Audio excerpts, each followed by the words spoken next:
Hi, good afternoon. This is my vlog. Today is my 10th year anniversary in Manila. 10 years na po dito sa Manila na nag-work na kasamba. Ay, alam nyo guys, ako dati, nung gustong pumunta ng Manila, kasi sabi nila malalaki yung sahod, makakatulong sa'yo, makakatulong sa pamilya mo. Okay naman, nakakatulong naman at tama lang naman yung sahod na nakatanggap mo. Pero feeling hindi ako masaya sa 10 years ko dito. Hindi ako masaya. Nagsa-struggle ako sa pagsasalita ng Tagalog kasi Bisaya ako eh. Kaya Bisaya, maunang mag-Ilonggo.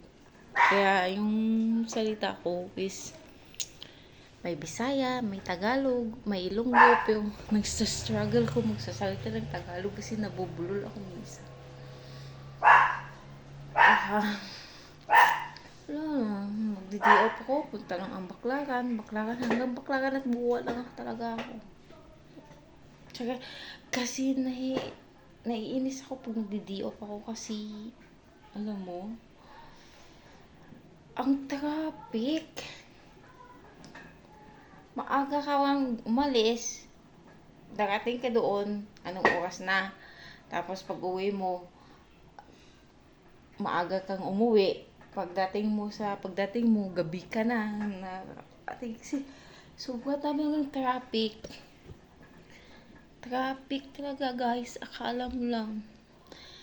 Iwan ko, hindi talaga ako masaya. Ang bigat ng pakiramdam ko. Mas feel ko pang magtrabaho sa Cebu. Kaya bang kaysa sa una kay gitabuhuan ko sa Cebu kay kung magugugod ka ng open ka ba? Open. Yung open ka sa basta ka lang open ka pa sa anong masarap sa pakiramdam magtrabaho na open ka. Yung para kang hindi ko kanang kuan ba kanang